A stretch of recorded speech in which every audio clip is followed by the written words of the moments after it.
ini menjadi korban dari skincare yang dijual online. Kadang skincare-nya bagus tapi kita salah beli, itu juga nggak baik.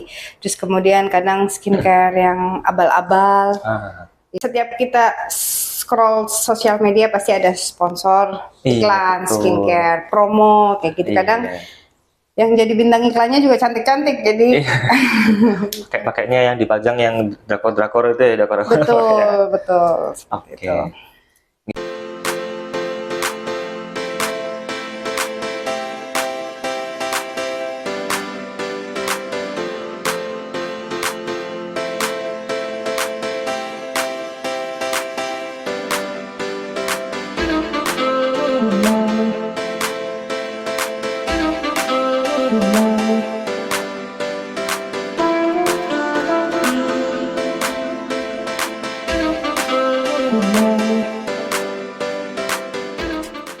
Assalamualaikum warahmatullahi wabarakatuh. Waalaikumsalam warahmatullahi wabarakatuh. Ya, selamat pagi Kansa Kardina, dimanapun Anda berada. Semoga sehat selalu. Kembali lagi bersama saya, Dr. Sultan, dalam podcast Gawe Seneng. Baik Kansa Kardina, hari ini kita sudah kedatangan narasumber yang luar biasa. Telah hadir bersama kami Dr. Nadia Soleman, spesialis kulit dan kelamin. Assalamualaikum dokter. Waalaikumsalam, terima kasih dokter. Sehat ya dok ya? Alhamdulillah sehat. Dokter, ini buat podcast hari ini kita kan sudah pasti dokter membawa tema khusus nih dok, tema tertentu. Mau bawa tema apa nih dok hari ini? Terima kasih. Halo Kanca Kardina, hari ini saya akan membawakan tema tentang menjaga kulit sehat agar dengan menggunakan skincare yang aman. Karena mengingat banyak sekali Kanca Kardina ini menjadi korban dari skincare yang dijual online. Kadang skincare-nya bagus tapi kita salah beli, itu juga nggak baik. Terus kemudian kadang skincare yang abal-abal, ya, yang tidak BPOM itu akan merusak kulit. Sedangkan mengingat memperbaiki itu akan lebih berat daripada merawat kulit. Oke, lagi ngetren ya dok ya masalah skincare ini. Ya, mungkin setiap orang ingin tampil lebih glowing, lebih cantik kayak dia dok ya. Iya betul, karena kan setiap kita scroll sosial media pasti ada sponsor, iklan, skincare, promo, kayak gitu. Kadang yang jadi bintang iklannya juga cantik-cantik, jadi kayak pakainya yang dipajang yang drakor-drakor itu ya, betul. Oke. Ini kan berarti supaya kulit lebih sehat atau kulit wajah mungkin lebih tepatnya dok ya, kulit wajah lebih sehat. Menurut dokter yang dimaksud kulit wajah yang sehat itu seperti apa dok? Ya, kulit wajah yang sehat itu bukan kulit yang putih ya. Jangan memaksakan kulit kita agar putih. Kulit yang sehat itu kulit yang cerah, kulit tidak berwarna, maksudnya warnanya tuh merata. Tidak ada di sini ada flek hitam, di sini ada bercak putih, ada kemerahan. Pokoknya kulitnya merata. Mau kulit sawo matang pun kalau merata dia jauh lebih sehat daripada kulit putih yang dipaksakan. Terus tidak ada keluhan, misalnya tidak ada peradangan, infeksi, misalnya ada jerawat atau ada iritasi karena penggunaan krim atau tidak ada kekeringan kulit. Tandanya itu dengan misalnya banyak di area-area tertentu yang terkupas-kupas. Oke. Itu Kanca Kardina. Jadi nggak melulu kulit harus putih begitu ya. Tadi sempat disebutkan salah satunya kulit tidak kusam dok. Itu kayaknya kan salah satu bukan media promosi, salah satu yang digembar-gemborkan oleh iklan skincare kan itu dok. Mencegah kulit kusam, kulit tampil glowing dan sebagainya. Nah sebenarnya yang bikin kulit kusam itu apa aja dok? Ya, jadi Kanca Kardina juga wajib tahu penyebab kulit kusam itu ada beberapa hal. Salah satunya yang paling sering itu panas matahari.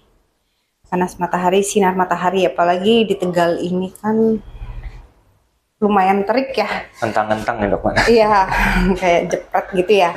Nah itu salah satu dari itu menyebabkan kulit kusam.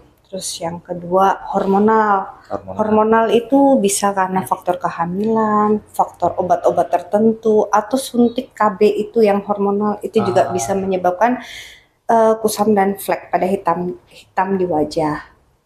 Terus kemudian bisa dengan diet makanan.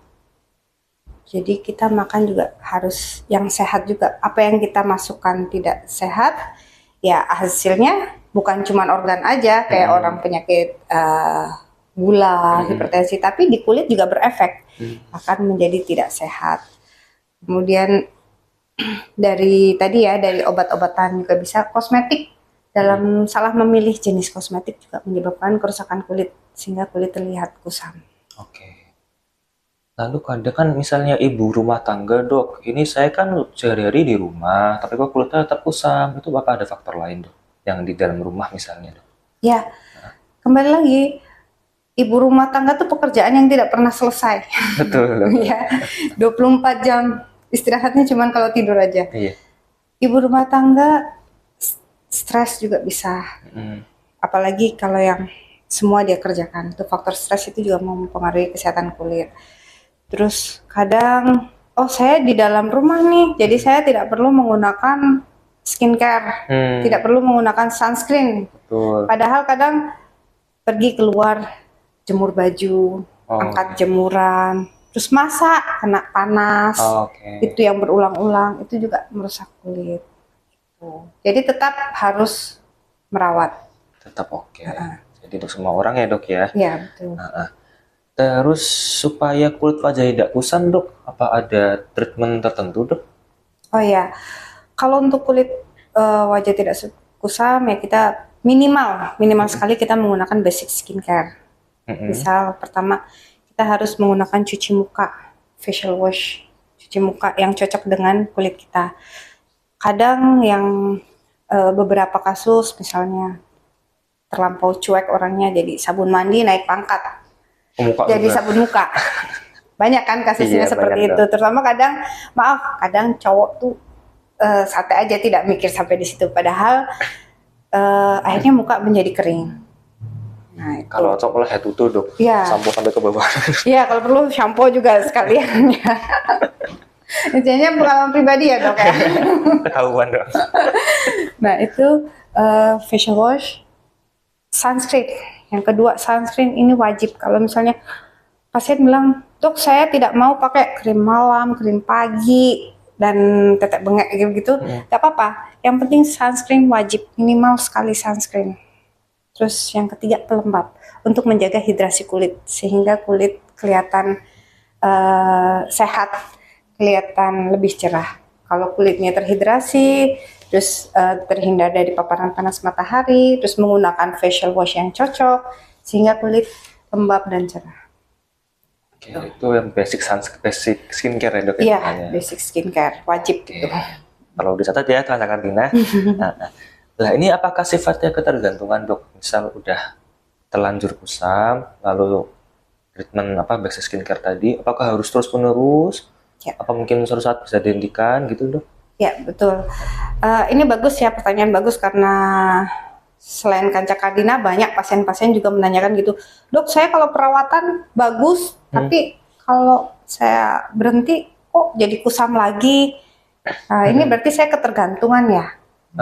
Iya. Itu sebenarnya bukan ketergantungan. Sesuatu yang kita rawat pasti akan jauh lebih baik daripada tidak kita rawat. Misal kita mandi pagi hari, terus sore kok bau lagi. Apa kita ketergantungan sabun dan air? Enggak juga kan? Iya. Nah, apalagi terus mobil saja kalau kita tidak rawat dia mogok. Apalagi badan kita. Jadi bukan ketergantungan tapi kita merawat. Segalanya kalau dirawat akan jauh lebih baik. Oke. Wah, penting juga nih. Nah, lalu kemudian tadi salah satu basic skincare itu ada sunscreen, Dok. Iya, itu berarti fungsinya itu apa ya, Dok ya? Oh ya, sunscreen itu Kanca Kardina wajib tahu, sunscreen itu untuk melindungi panas matahari dan jadi sinar radiasi dari matahari. Di mana di situ ada gelombang UVA, UVB, UVC. Nah, UVA itu yang paling panjang gelombang, dia yang merusak kulit, yang menyebabkan kulit menjadi mudah berkerut, kanker kulit. Nah, UVB itu yang menyebabkan wajah kusam, muncul flek hitam. Itu. Kalau UVC karena dia panjang gelombangnya paling pendek, dia tidak sampai, dia hanya sampai di lapisan ozon aja. Nah, yang kita cari itu biasa yang ini SPF berapa sih? Nah, Iya. itu yang melindungi dari UVB. Nah, terus pasti Kanca Kardina akan bertanya terus UVA-nya bagaimana? Karena kan menyebabkan kanker kulit. Nah, dari kemasan kita bisa melihat apakah dia melindungi dari UVA atau enggak. Yaitu dengan ada PA++. Oke. Ya, jadi PA++ itu yang melindungi. Jadi PA+1 sumpama dia hanya melindungi di dalam kamar saja.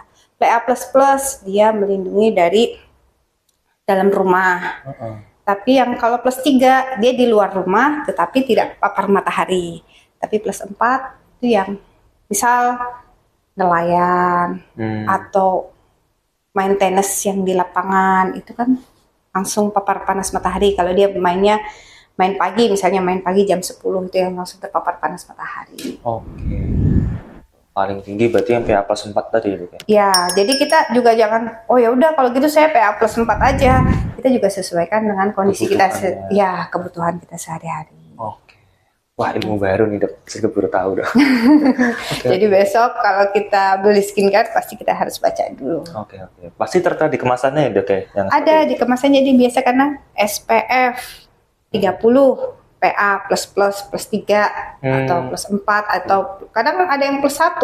Cuman kadang kalau kita nggak paham, oh ya udah ini mereknya bagus nih, ya udah dibeli, padahal dia tidak misalnya kita banyak kerja di lapangan tapi kita belinya +1 kan itu tidak masuk. Oke. Nah, tadi yang SPF kan ada angkanya 30, 40 itu juga efek juga dok? Ya, SPF 30 sama 50 kadang pasien bilang, berarti kalau SPF 50 ini yang paling bagus ya, gitu. Padahal 30 dan 50 ini bedanya cuma 1%. SPF 30 ini melindungi dari sinar UVB itu 97%, sedangkan SPF 50 98%. Nggak signifikan sebenarnya ya dok ya? Iya, cuma 1% aja. Tapi untuk cuaca, untuk kondisi di Indonesia, saya lebih suka menggunakan SPF 30. Kecuali kalau tadi seperti yang kerjanya kena terik panas matahari terus, itu baru menggunakan SPF 50 nggak apa-apa lah. Baik, oke. Nah, kemudian dok tadi di awal sempat disinggung orang-orang zaman sekarang yang sering asal beli skincare sampai apa namanya, ternyata mungkin apesnya aja ya dok ada dampak-dampak yang tidak diinginkan.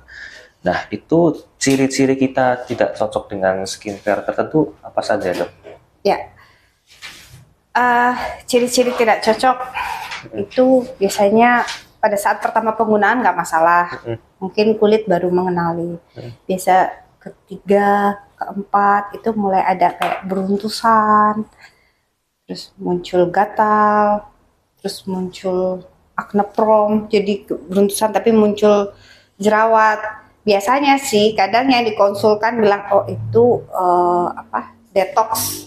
Oh iya, sering. Iya, padahal dia pakai sampai mukanya full jerawat, habis itu baru bilang silakan konsultasi ke dokter kulit. Nah itu begitu. Itu ciri-ciri yang tidak cocok. Cuman ada beberapa juga kasus, harap hati-hati juga. Kalau misalnya yang pertama kita pakai skincare kok langsung cepet putih instan. Iya, istilahnya itu juga tuh? Harus jangan senang dulu, justru harus was-was. Ya, karena kulit sehat seperti tadi saya bilang, tidak memaksakan kulit kita menjadi putih. Oke. Tapi menjadi sehat, cerah, tidak ada keluhan, jadi lembab, elastis. Nah, itu biasanya jangka waktu berapa lama dok? Mulai muncul reaksi keluhan-keluhan itu? Tiap pasien beda-beda. Ada yang pas pertama langsung muncul, ada yang kadang pembelian kedua baru muncul. Beda-beda ya dok ya? Ya, karena kan kebanyakan sekarang iklan overclaim ya dok ya? Iya betul.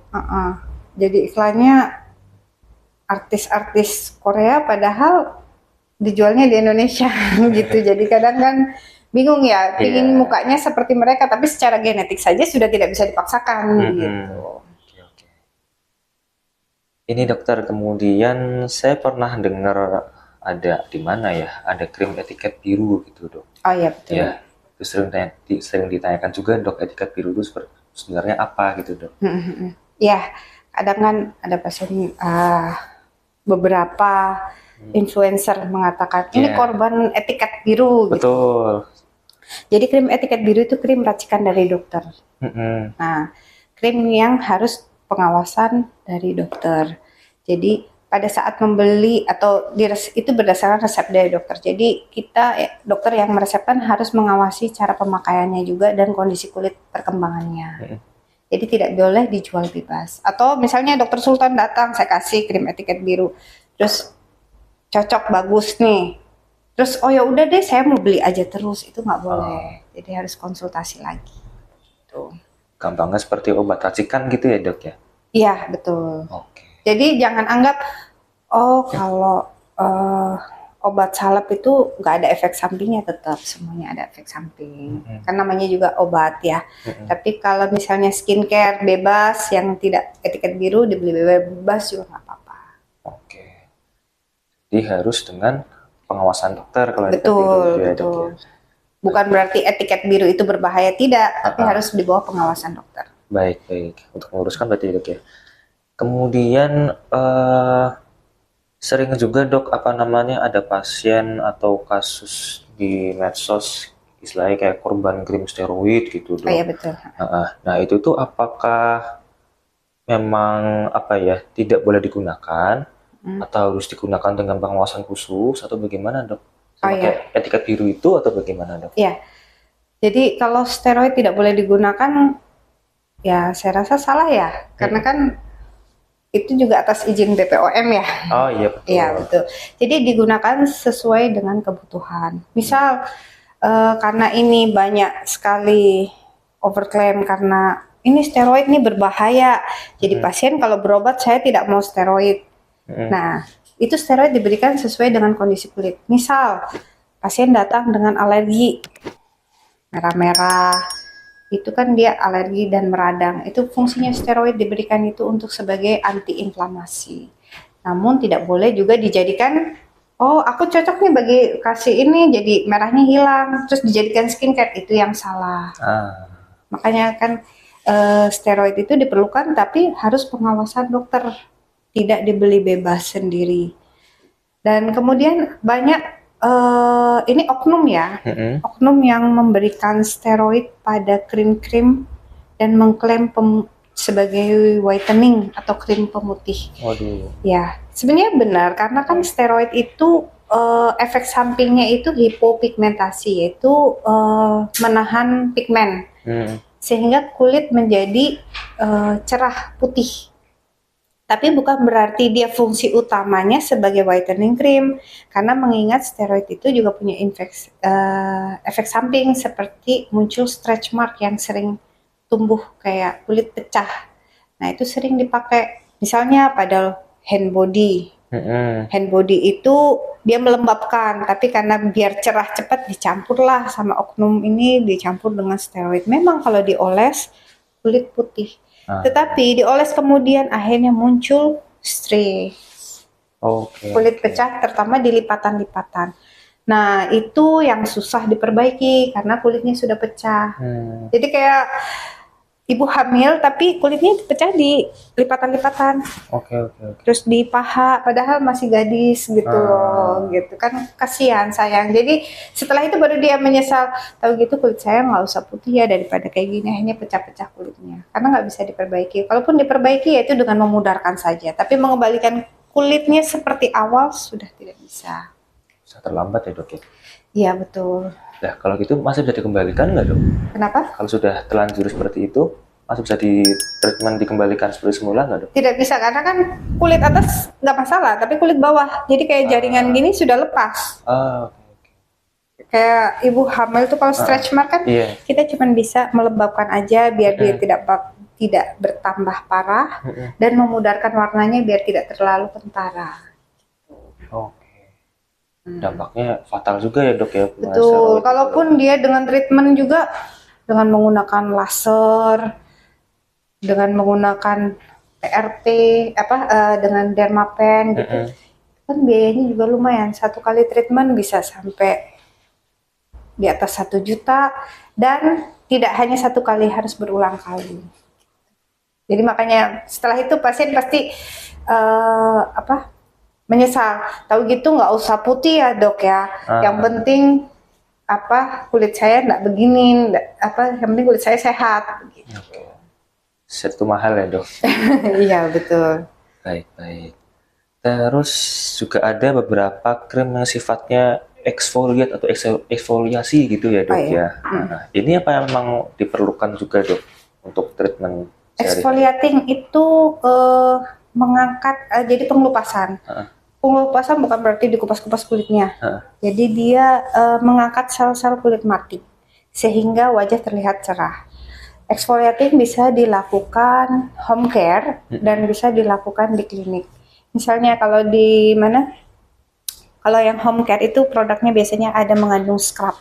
Itu pun juga untuk kulit kering hati-hati, sebaiknya 2 minggu sekali aja, karena dari praktek juga kadang kita menggosokkan itu kan dia mengangkat kulit mati, jadi agak terkupas sedikit bisa menyebabkan iritasi. Tapi ada juga yang tidak.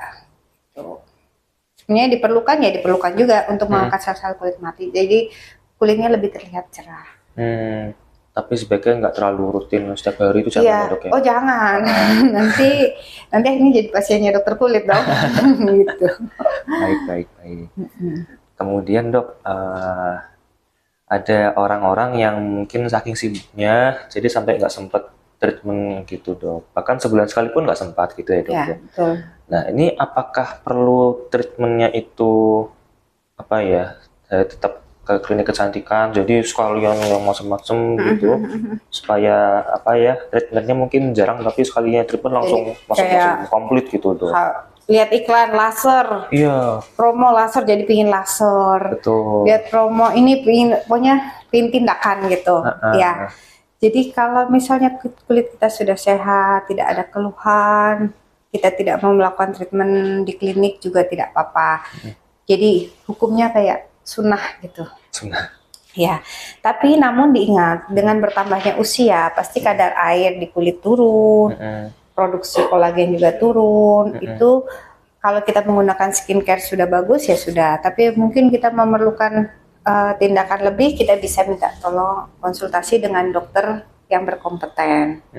Gitu aja sih. Oke, jadi kalau nggak ada keluhan yang ini banget ya mending ya basic skincare yang biasa aja gitu ya? Nggak apa-apa. Oke, baik dokter. Dokter, punten ini ada pertanyaan yang masuk, boleh dok sekalian? Ya. Ini ada yang pertama, bedanya sunscreen dan sunblock dok, beda apa sama dok? Sama. Oh sama ya. Sama aja kan caranya? Itunya ini aja sama sih. Sama ya dok ya, beda cuman sekarang kebanyakan sunscreen ya. Tapi intinya sama ya dok ya. Baik. Lalu untuk ini ada batas penggunaannya nggak dok? Penggunaan sunscreen ada batas usianya nggak dok? Oh nggak, sekarang kan sunscreen pun bisa digunakan untuk balita. Kalau dewasa sampai orang tua itu kan wajib ya. Kadang kan kita anak-anak ini pakai sunscreen aman nggak sih gitu? Itu nggak apa-apa. Apalagi anak sekarang kan itu sudah disuruh berenang ya. Iya betul. Iya kan, anak-anak kecil sudah diajar renang, itu dipakein sunscreen nggak apa-apa. Terutama itu kalau misalnya kolam renang yang outdoor ya, yang nggak ada tutupnya di atas. Itu nggak terbakar. Jadi tidak terbakar juga, apalagi kulit bayi kan masih kulit anak-anak masih lembut ya. Itu juga nggak ada batasannya dok, misalnya maksimal SPF berapa atau yang nggak usah, sesuai gitu. Ini aja SPF 30 sudah cukup. Oke, berarti tidak ada batasan usia ya dok ya. Oh iya, tadi untuk sunscreen juga di reapply tiap 3 jam.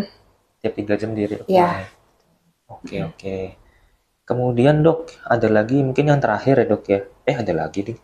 Ini untuk pengaplikasian skincare itu bisa langsung bermacam-macam sekaligus ya dok. Misalnya ada toner sama serum sama pelembab gitu dok.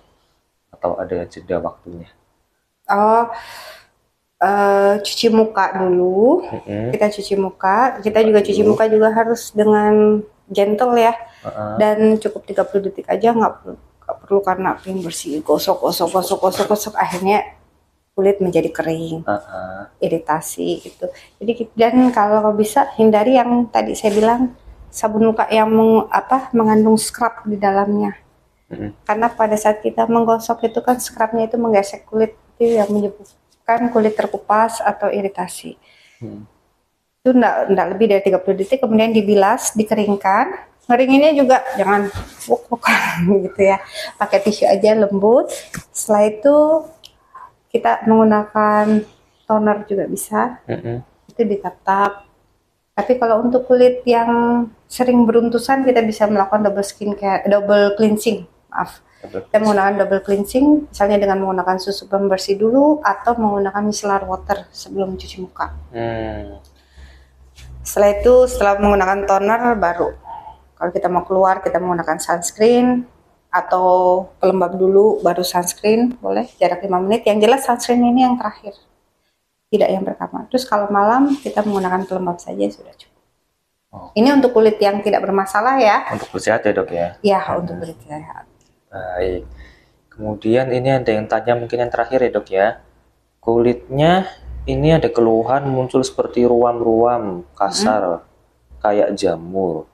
Kira-kira sebabnya apa dan obatnya apa? Mungkin harusnya konsultasi ke dokter langsung aja ya dok ya. Ya, jadi kalau di kulit itu semua keluhan kelainan ruam merah. Iya betul sekali. Betul kan? Kalau misalnya kelainan kebanyakan tuh merah.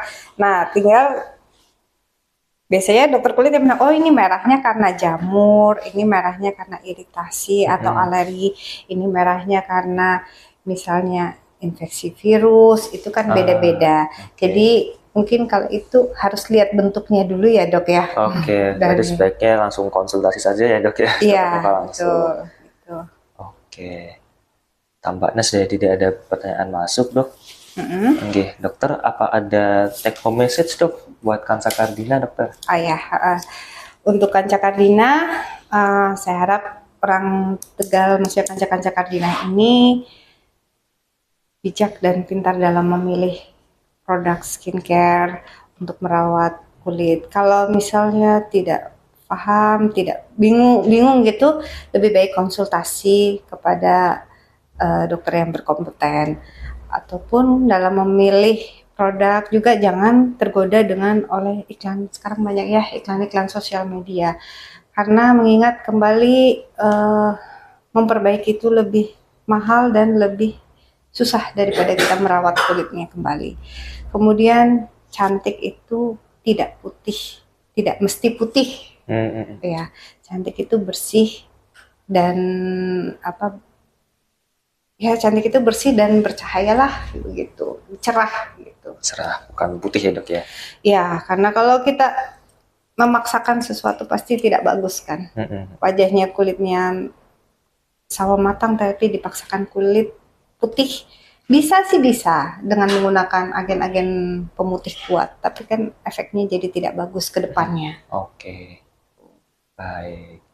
Dokter, kayaknya sudah selesai ya dok ya? Terima kasih banyak dokter atas sharing ilmunya, atas waktunya. Semoga bermanfaat buat Kansa Kardina di mana berada.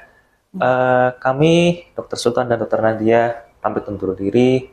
Semoga sehat selalu. Wassalamualaikum warahmatullahi wabarakatuh. Waalaikumsalam warahmatullahi wabarakatuh.